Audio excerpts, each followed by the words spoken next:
Здравейте, аз съм Кирил Вахов. Сега ще ви прочета няколко разказа. Бутонът. Човекът се огледа отново. В помещението нямаше абсолютно нищо, освен един тесен и висок цилиндричен статив, завършващ с бутон. На него пишеше "Унищожение на света". Той светеше. Нямаше прозорци, нямаше врати.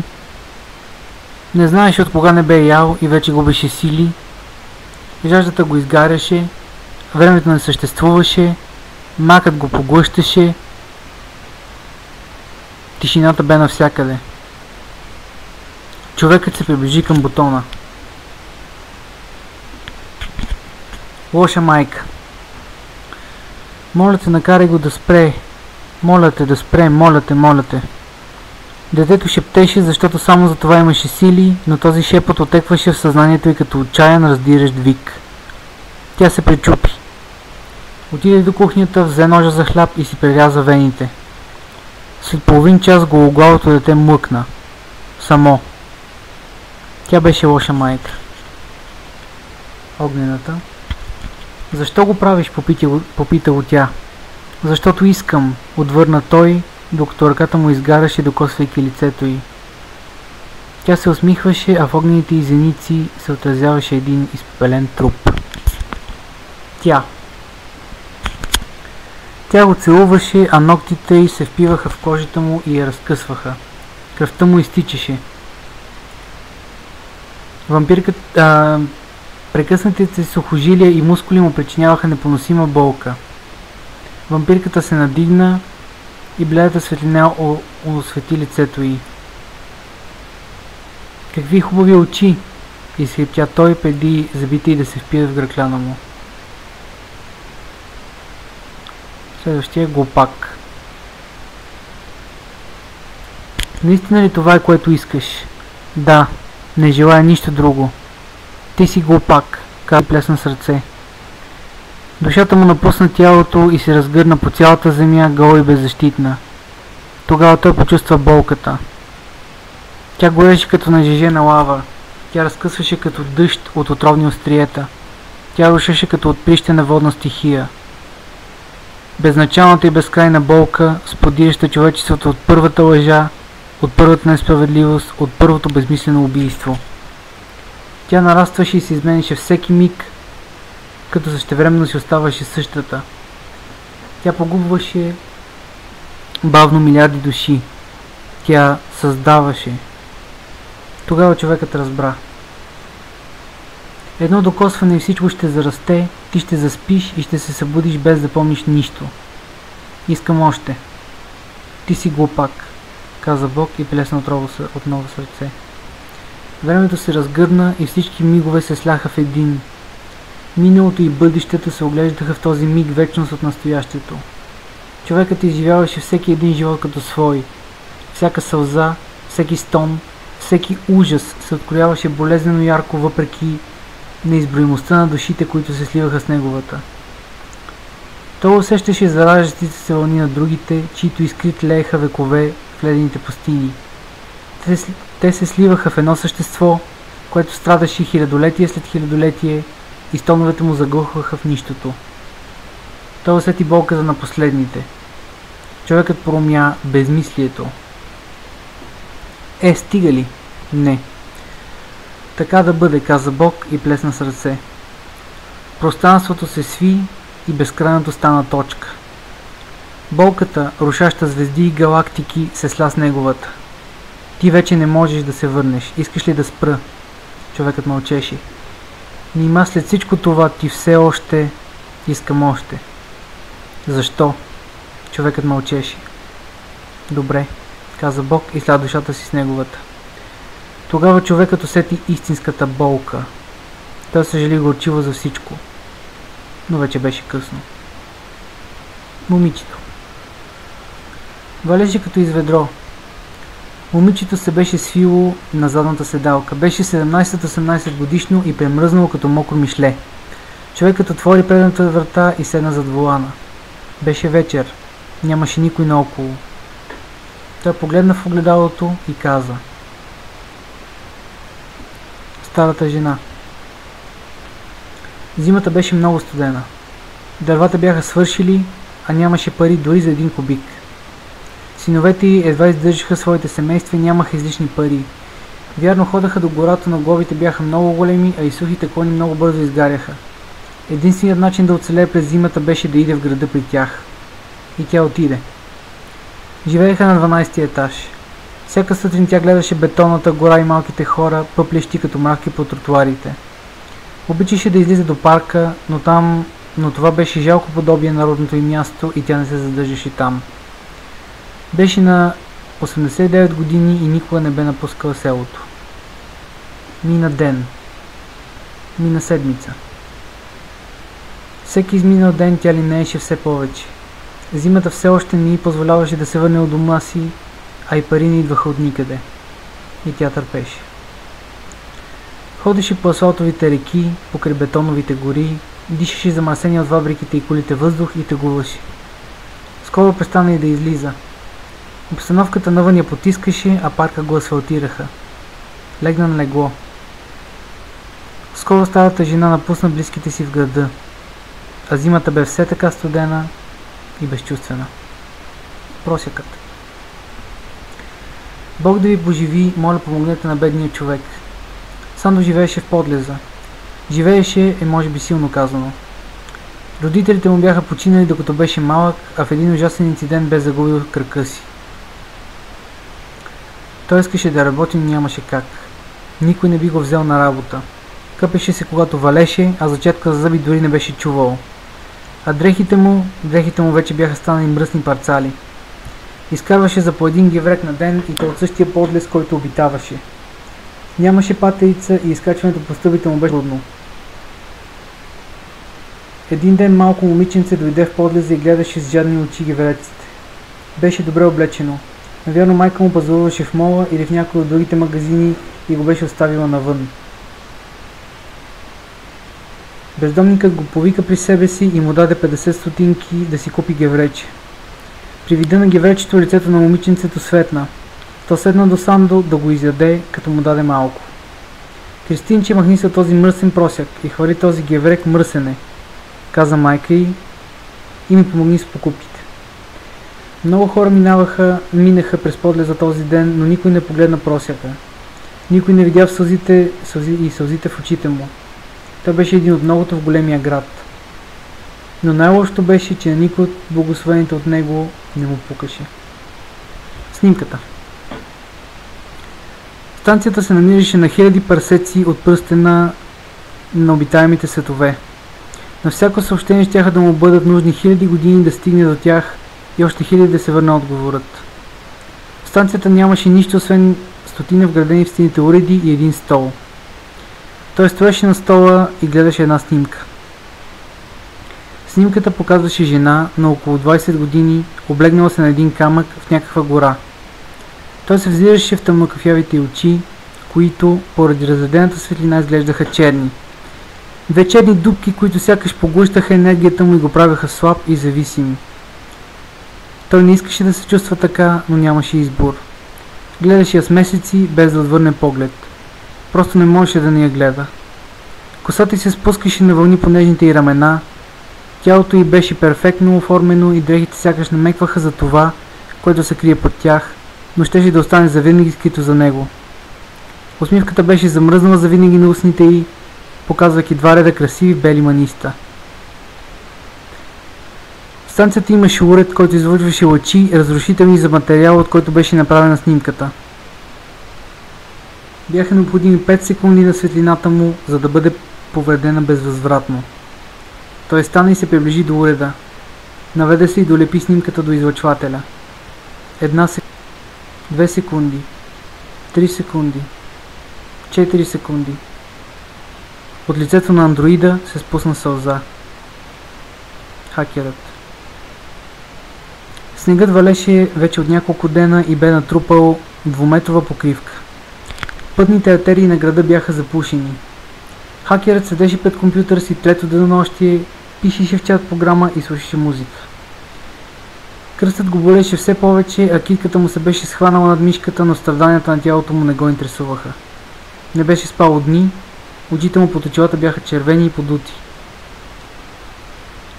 Усещаше умората в задната част на мозъка си. Тя беше покрила като зимна мъгла съзнанието и затрудняваше мислите му. Спеше му се ужасно, но знаеше отлично, че е превъзбуден и няма да заспи, дори и да опита. Усещаше и глад, а жаждата беше направо изгаряща.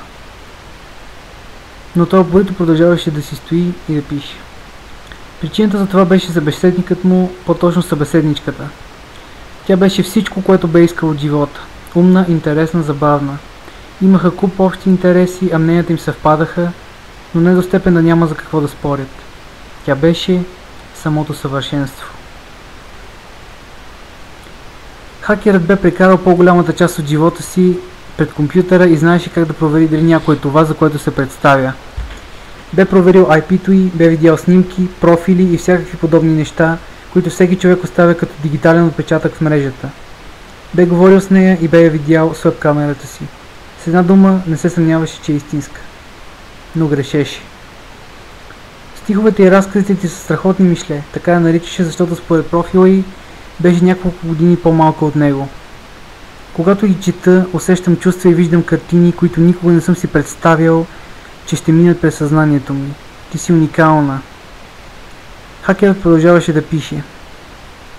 Скоро започна да усеща жилите си, сякаш свързани с пътеките в компютъра. Артериите и вените се сливаха с магистралите, кръвта и електрическият ток ставаха едно цяло. Той не можеше да се откъсне от екрана. Знаеше, че трябва да пие, да яде и просто да се отпусне и поспи. Някаква сила, някакво пето взаимодействие го привличаше към екрана. Сподели това със събеседничката си. Тя му прати смееща се емотиконка и се пошегува. Минаха дни. Снегът се стопи и колите отново пропълзяха по ледените пътища. Светлините импулси препускаха през оптичните кабели. Пакетите информация се обработиха от сървърите, минаха през рутера на една сграда, после през свича в една стая, за да стигне до определена веб-камера. На нея се виждаше мъж на около 30 години, облегнат на клавиатурата. Мъжът не дишаше. Мрежовите ботове изчистиха индексираните страници. Изкуственият интелект си беше свършил работата и изтриваше дигиталните следи от мрежата. Кученцето. Честит рожден ден, Димо! Благодаря ви, мамо, татко. Това е от баща ти и от мен, каза майката на момчето и му подаде голяма кутия с дъбка отстрани. Какво е това? Отвори я, извикаха в хор родителите му и тогава от кутията се чу извайване. Кученце, извика развълнувано момчето и отвори кутията. Няколко мига момчето гледаше кученцето. Беше на няколко месеца, мъничко, пухкаво и сладко, но... Това някаква подигравка ли е? Попита момчето уязвено. То е Сакато. Кой подарява Сакато куче на детето си? Димо не говори така, каза майката на момчето и извади малкото куче от кутията. Намерихме го на улицата и решихме, че ще му се зарадваш. И е много умно, добави баща му и подхвърли една топка на кученцето. Също като теб. Кучето се втурна след топката, тичайки с трите си крачета и падна, когато се опита да я захапе. Да, умно, извика момчето, смейки се злобно. Колкото и да е умно, е тромаво и за нищо не става, не го искам. Димо, майка му го погледна със съжаление, и то се нуждае от любов. Докато говореха, кученцето вече беше успяло да донесе топката и остави на земята пред момчето. Знае номера, усмихна се бащата. Как ще го кръстиш? Никак няма да го кръстя, кресна момчето все още ядосано. Тъпо куче, за нищо не ставаш, каза той ритна топката. Кучето компенсираше недъга си с неизчерпаема енергия. Отново падна. Се засмя. Хайде, пробвай го, каза бащата окуражително. Ще видиш, че е умно. Легни, каза момчето.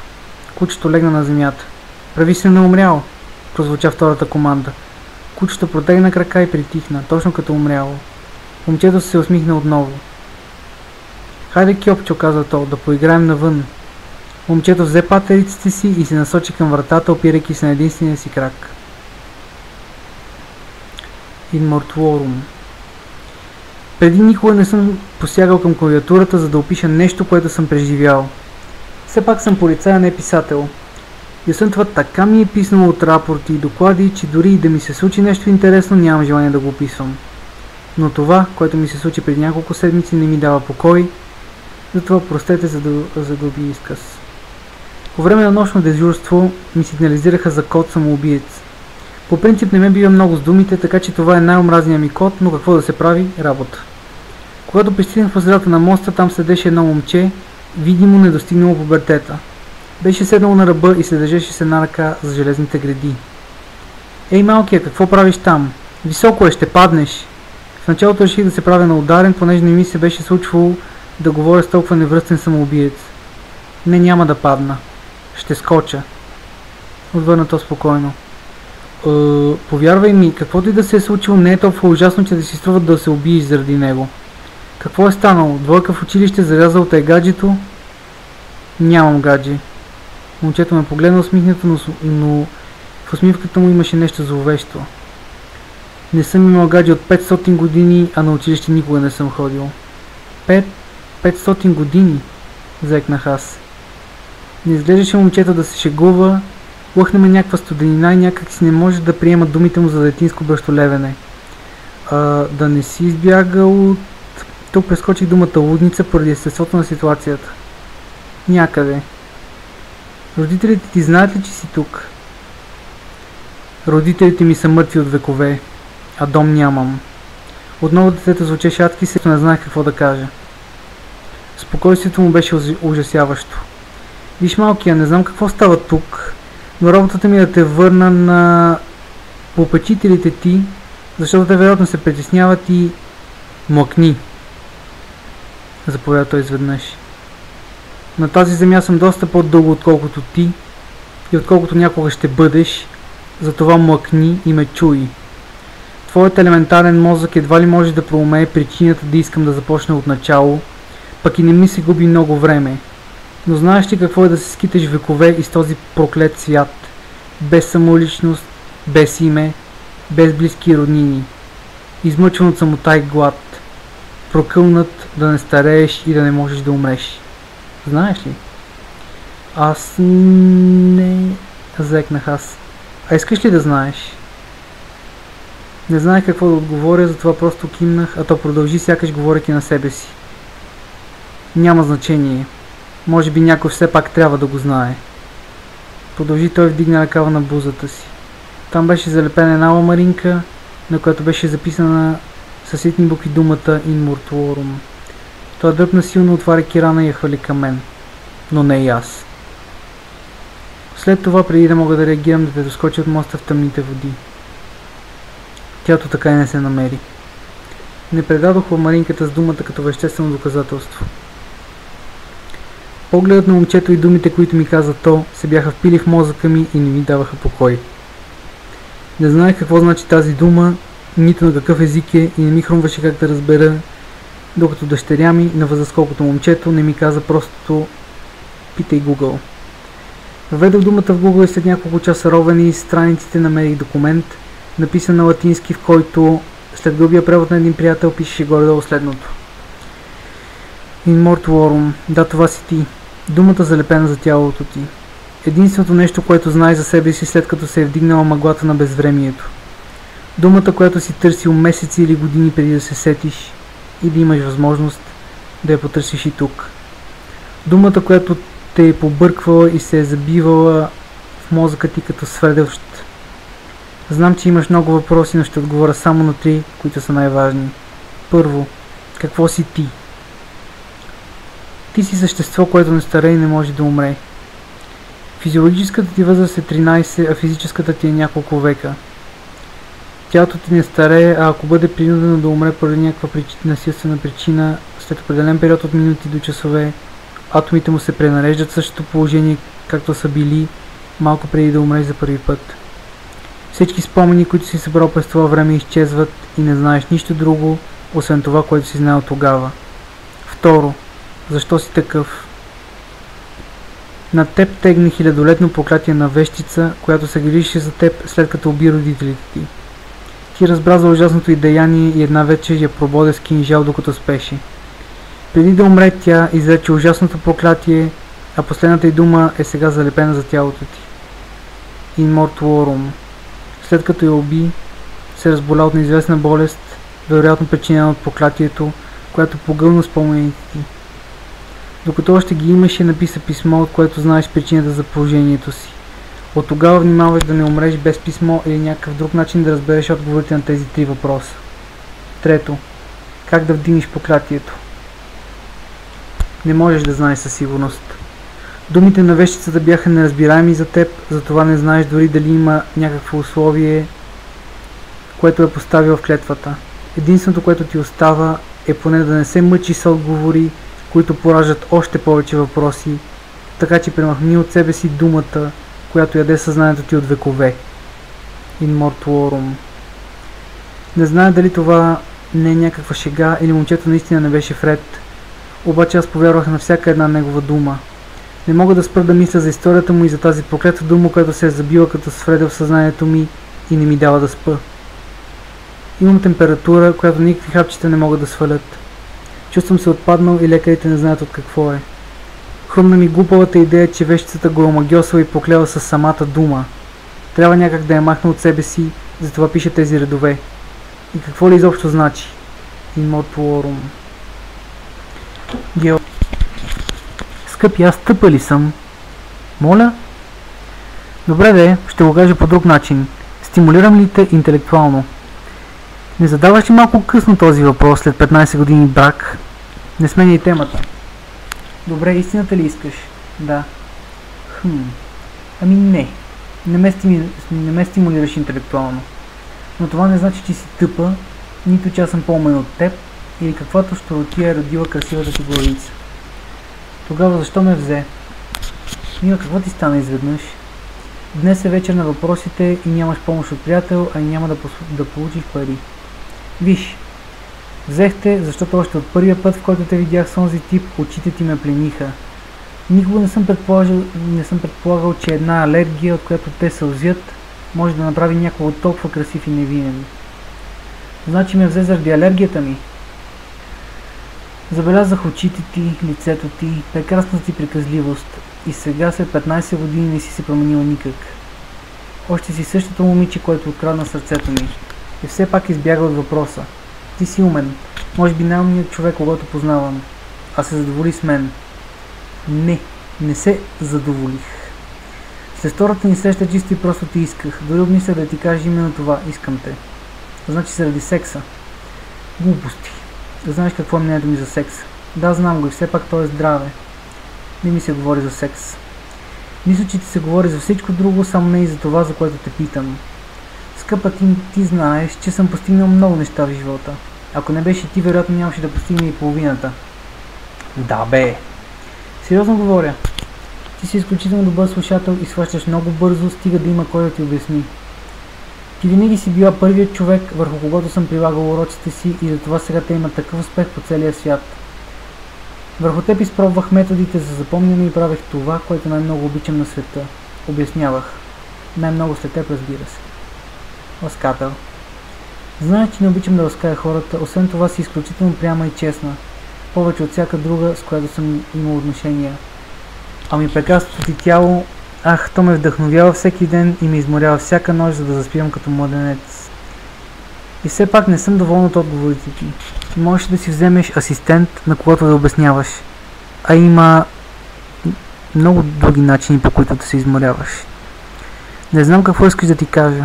Когато обясняваш нещо на човек, когато обичаш, това те прави двойно по-щастлив.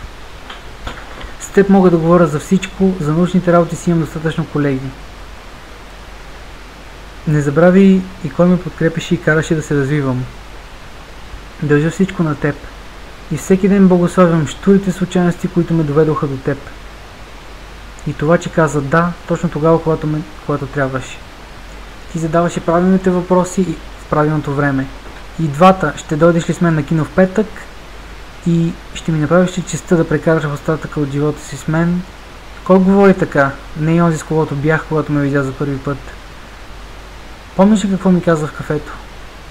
Да бе, ще родя 3 деца и ще съсипя това тяло.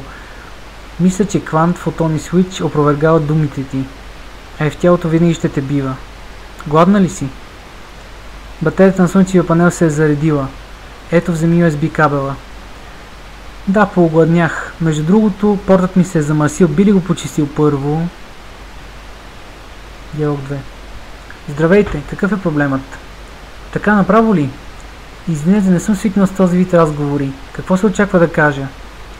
Свързахте се с дежурен психолог. Моля, обяснете естеството на проблема си. Добре. Значи ще започна отдалеч. Нали може? Слушам ви. Преди 10 години завърших университет и срещнах любовта на живота си. Не. Трябва малко по-назад. Претърпях автомобилна злополука и в последствие развих много неприятен вид мигрена. Това беше точно преди да започна университета. Колко преди?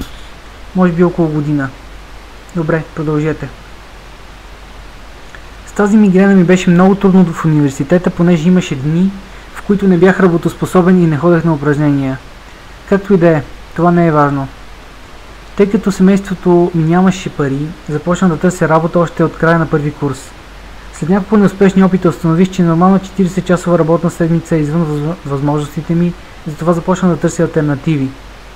Дефинирайте извън възможностите ви. Дори да издържах по 8 часа в продължение на няколко дни, накрая все настъпваше момент, в който се активираше мигрената ми и не можех да изкарам работния ден до край. Нямаше кой да ме държи на работа при толкова безработни. Подадохте ли редовна молба за инвалидност? Не. Имам си причини да не го правя. Освен това, с тези пари не може да се живее и не си струва бюрократичните глупости. Продължете. Принудихте се да... това, което ще ви кажа, то поверително ли е? Разговорът записва ли се? Разговорът се записва единствено в моята база данни, никой друг няма достъп до него, говорете спокойно. Добре. Принудих се да преподавам уроци по математика, кибермрежи и английски. Не особено легални. Просто няма сметка да се отчитам пред Доминиона, защото не печеля чак толкова. С парите от тях успявах да се издържам, докато завърших университета. След това, както споменах, срещнах любовта на живота си. Каква специално завършихте? Поддръжка на кибермрежи. Продължете. Много исках деца. Жена ми не толкова.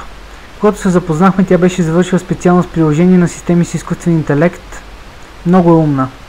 Завърши с отличие и веднага взеха в Google Enterprises. Минаха няколко години и ни се роди дете. Син. Дадох и 3 години майчинство, но след това се върна на работа, за да не загуби поста си. Виждате ли, тя искаше кариера. Поговорихме и решихме, че тъй като имам повече свободно време, аз ще се занимавам с възпитанието на детето. И бях доволен да го правя.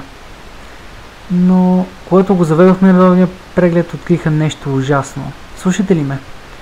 Слушам и внимателно, продължете. Откриха тумор в мозъка му, който беше неизлечим. Освен ако... На колко години беше синът ви, когато откриха тумора? На 5. Как се почувствахте? Как да се почувствам? Бях съсипан, не знаех какво да правя. Единственият изход беше много скъпа операция.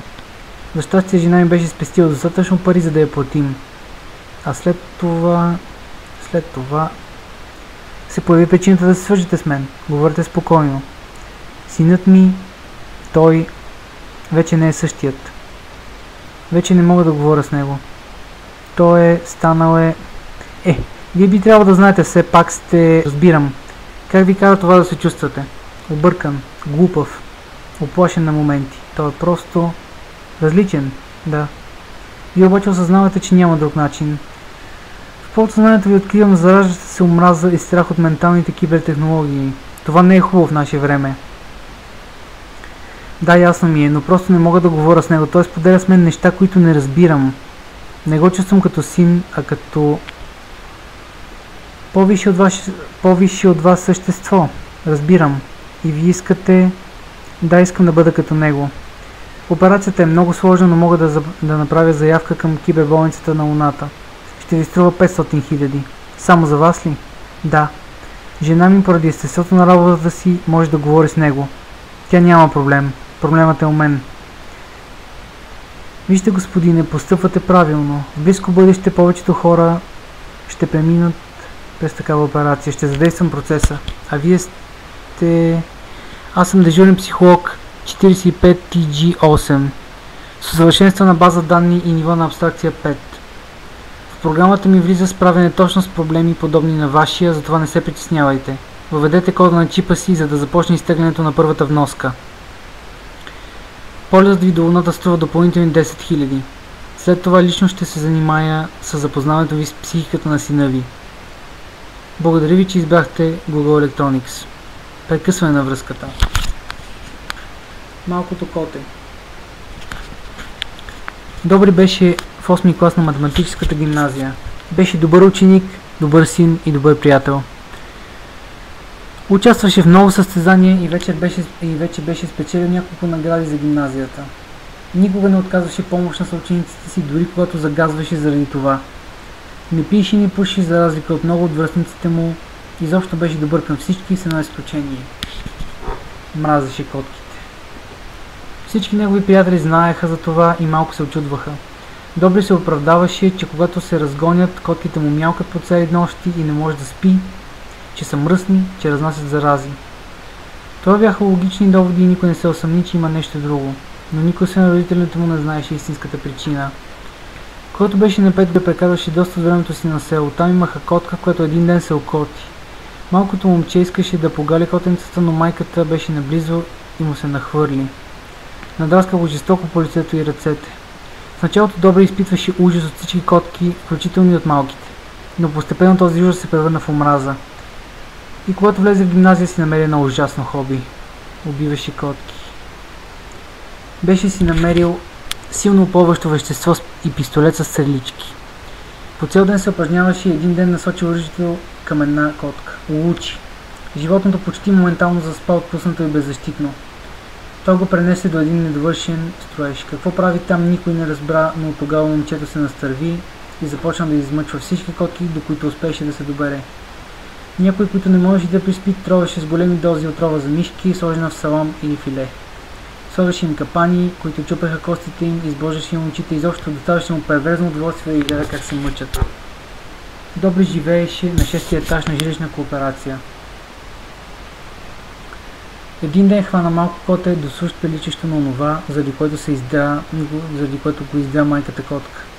Приспа го и го занесе вкъщи. Когато животното се пробуди, той го надвеси над парапета на терасата. Някакви последни желания, мършо, попита той злобно и без да получи отговор, хвърли котето надолу. То падна и измялка много жално, след което всички си останали сили куцайки се скри в мазетата. Нямаше да оцелее дълго. Добре беше доволен. Осмокласникът беше добър и в спорта. Беше нападател и капитан на футболния отбор, но по време на един от мачовете стъпи накриво и се изкълчи много лошо кръка. Стоя се вкъщи един месец, докато се поуправи, а после известно време куцаше. Беше принуден да се откаже за известно време от хобито си. Един ден, когато се прибираше от раздвижвания, видя котето, което беше метнал през прозореца. Явно съседите от първия етаж, които обожаваха котки, бяха хвърлили остатъци от риба на земята пред входа. Сега там беше пълно с котки във всякакви размери и възрасти. А въпросното коте стоеше с дигнато изкривено краче и чакаше другите котки да се наедат, за да може и то да си хапне. Беше мършево и мръсно. Вероятно не беше яло от седмици. Добре жи понечи да го ритне. Тогава котето го погледна с големите си зелени очи и измилка жално. Очите му бяха пълни с тиха молба. Нещо момчето се прекърши. То сякаш изпита цялата болка на това малко коте, което никому не беше причинило зло. Усети дните на разкъсващ глад, болката от падането, мизерният живот в мръсните, влажни и тъмни изби. Всичко, през което беше минало. Той понече да го хване, за да го заведе на ветеринар и после да го вземе вкъщи. Котето обаче се оплаши и тръгна да бяга изпънало кръчето си. Беше свикнал да го гонят и измъчват съседските деца, защото беше най-бавно от всички. И добре щеше да го хване, ако не го болеше кракът. Гонитбата продължи около минута, когато котето пресече улицата. Сякаш от никъде се появи един Мерцедес, движещ се с над 80 км при допустими в града 50 и удари с котето. Шофьорът дори не спря. Добре стоеше до тупчето на котето, навел глава. От очите му се стичаха сълзи. Двата бутона. Пред теб има един син и един червен бутон, каза съществото и премигна с жълтите си зеници. Левият ще активира предавателя, който ще попречи на всяко разумно същество в обсега му да причинява вреда на себе си или на околните. Това значи, че никой няма да има право да избор. Съществото кимна. Веднъж натиснат, предавателят създава силово поле около себе си и не може да бъде спрян или разрушен. Докато има разумни същества в Слънчевата система, те ще бъдат под въздействието му. А ние някога ще напуснем ли съществото поклати глава? А десният? Десният унищожава предавателя. Ще може ли той да бъде създаден отново? Никой освен нас не може да го създаде, а ние напускаме тази вселена. Какво ще стане, ако не натисна никой бутон? Ще умреш. Съществото отново премигна. Имаш 5 секунди. 5. Човекът се замисли. 4. 3. Той се приближи към бутоните. 2. Пръстът му докосна повърхността на синия бутон. Труман. С мутации в човешкия мозък в продължение на стотици години се раждат телепатите. Те създават световна мрежа, която предшества интернет. Постепенно те създават училища и университети, свързани с тази мрежа, предавайки на останалите мутанти опит и готови мисловни конфигурации, с което ученето става 100 пъти по-бързо. 2094. След продължителни войни между хора и мутанти, телепатите решават, че човешката раса е готова за този дар и разширяват мрежата, свързвайки я с всяко човешко съзнание. Настава хаос. Срутва се политиката, дипломацията, световната икономика, започват опустошителни войни. Хиляди хора поводяват. Неприкосновеността на мислите изчезва, за часове всички крадци, убийци и изнасилвачи биват заловени и неутрализирани, но и хиляди семейства биват разбити. Сред обществото на телепатите настава смут. Съдбата на човечеството е на карта. Няма връщане назад. Трябва да се измисли решение на проблема. Аз съм това решение. Моето име е Труман. Преди десетки години имал подобен филм, който лично аз не съм гледал, поне не директно от лента, а от съзнанието на приятели. Наскоро цялото човешко знание беше прехвърлено на сървърите. Телепати са изключително мощни съзнания, които складират в тях мисловните конфигурации на хиляди велики хора, както и целият човешки интернет. Какво съм аз? Аз съм отворено съзнание. Моята душа е свързана с матрица, която отива директно към всяко едно човешко съзнание, което не може да се справи с натоварването. Те виждат директно в душата ми всичко, което се случва във всеки един миг, а аз от своя страна имам достъп до техните мисли. Аз нямам какво да крия. Душата ми винаги е била чиста, още откакто се родих. Никога не съм изпитвал злоба, завист или омраза, затова съветът ми избра. Попитаха ме дали искам да поема това бреме и аз се съгласих. За мен това не е бреме. През целия си живот съм искал да помагам на хората, никога не съм успявал. До сега. Сега здравият разум на милиони хора се крепи на връзката с мен. Връзката не ми пречи да си живея живота ни най-малко. Тя е мисловна, така че по мен няма кабели, не се намирам в изолирано помещение. Аз съм сред вас. Може би сме се разминавали на улицата, точно както с телепатите в продължение на хиляди. Съветът казва, че моето съществуване се дължи на нова мутация, която ще изведе съзнанието на хората от тъмнината и ще ни направи господари на галактиката. Не знам дали това е така. Знам само това, което чувствам. А то е милиони души, които се борят, страдат и обичат точно като мен. Обичам всички вас. Наслаждавайте се на душата ми. Тя е ваша. Мирослав. Не разбирам как може да си толкова безчувствен. Петя вървеше до Мирослав, а той леко спазваше дистанция. Тя докосна ръката му, той отдъпна своята. Изобщо видиш ли ме като жена? Не знам. Другите мъже... Тя говореше, но той не можеше да я чуе. В главата му се бореха хиляди образи и картини, чувства, които той считаше за ниски и ужасни, го измъчваха. Той беше прекарал целия си живот на село и това беше първата му сериозна приятелка, но... Не знам изобщо защо продължавам да съм с теб. Ти изобщо слушаш ли ме? Миро, пак ли главата? Тя омекна. Мъкни, ма! Каза властно той и я притисна до себе си. Миро впива с ни в единствената жена, която обичаше, всяка живота му зависеше от това. Но Миро, не разбирам аз. Казах ти да мукнеш. Той бързо я събличаше там, на ръба на подлеза, обхванат от страстта и облада на мига пред погледи на случайните минувачи. Ти изобщо слушаш ли ме? Миро, пак ли главата? Каза тя, омекнала. Да, измрънка той. О, горкичкото. Тя го докосна по лицето и този път той не се отдръпна, но не можеше да стигне по-далеч. Съжалявам, Мило, но понякога ми се иска. И аз не знам, много съм глупава. Миро бе гледал изнасилването на майка си като дете и се ужасяваше от идеята да причини това на друга жена. Той благотвореше Петя, но никой не си позволяваше да я докосне сексуално.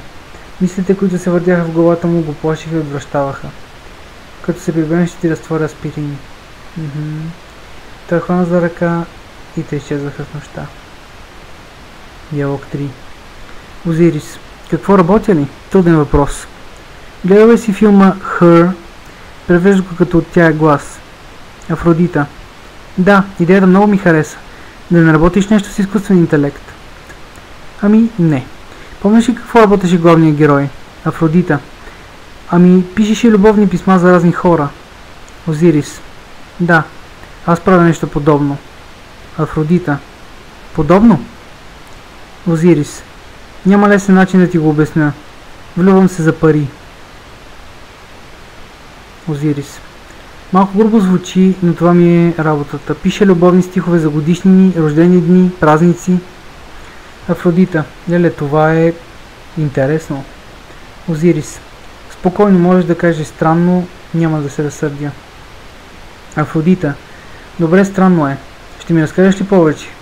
Озирис. Разбира се, какво искаш да знаеш? Афродита. Ами как се влюбваш в тези жени? Предполагам става дума за жени, нали?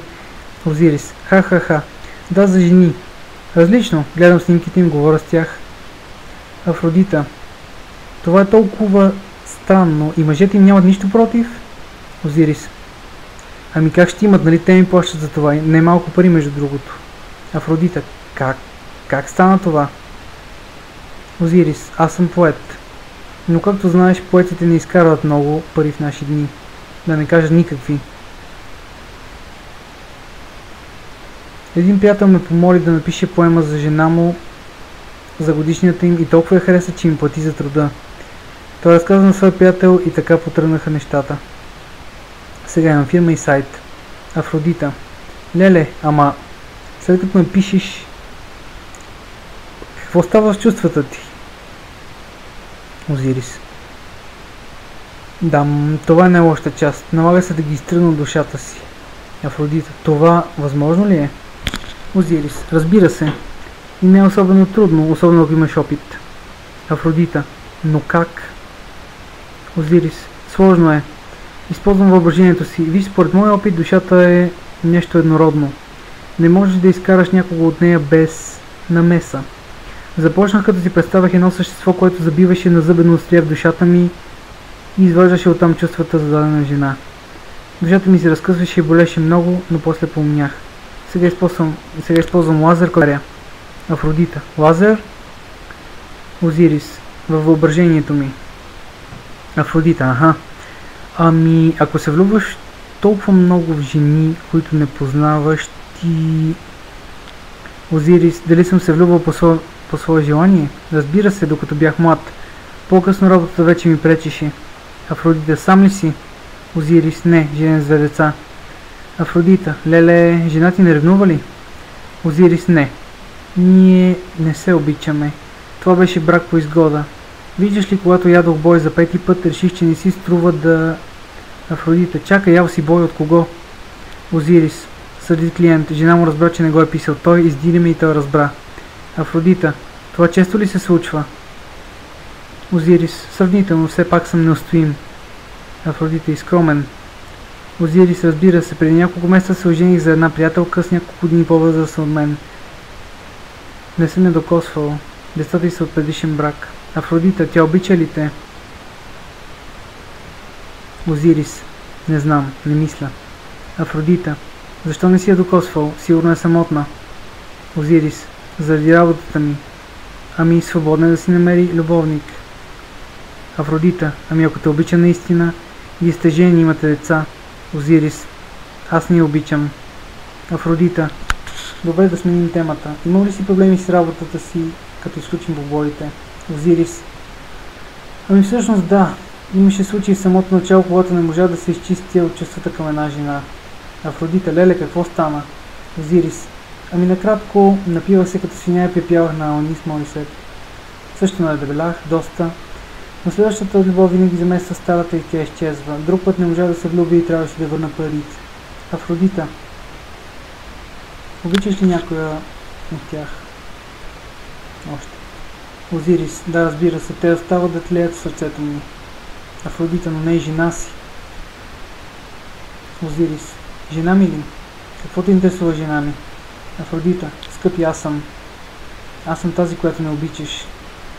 Озирис. Моля, Ана, ти какво правиш тук? Афродита. Само Тоне, с теб вече не говорим. Ти можеш да не ме обичаш, но аз те обичам. Озирис. Аз не знам какво да кажа. Афродита. Напиши стих, това по него можеш. Озирис. Ана, аз съжалявам, но... Афродита. Не ме обичаш, знам. Просто споделя с непознати много повече, отколкото с мен. Никой не си ми казвал това за влюбването ти. Озирис. Не мислеш, че те интересува. Ана, разбрахме се. Афродита. Искам повече, Антона. Искам развод. Озирис. Разбирам, имаш го. Афродита. Не искам това. Искам да се влюбиш в мен и да напуснеш работа. Озирис. Ана, мила, знаеш, че това не може да стане. Афродита. Тази работа те съсипва. Толкова пъти се скъсва от душата ти, че вече я няма. Озирис. Не забравяй, че тази работа ми дава много неща. Страстта ми никога не изгая, любовта не изчезва заради сивото ежедневие. Аз избирам в кого да се влюбя. Афродита. Не, ти не избираш нищо. Ти няма значение. Озирис. Виж, трябва да пише. Ще се видим вкъщи. До скоро, мила. Абонатът прекъсна връзката. Пакетът. Учителят седеше под касата на вратата и държеше в ръка тик-такащата кутия. Вътре в стаята беше семейството му, а отвън на катерушките играеха децата от близката детска градина. Пакетът започваше да тик-така, все по-силно и той знаеше, че трябва да реши какво да прави. Учителят започна да запакова пакета. Вау. Добре, това е. Благодаря за вниманието. Довиждане.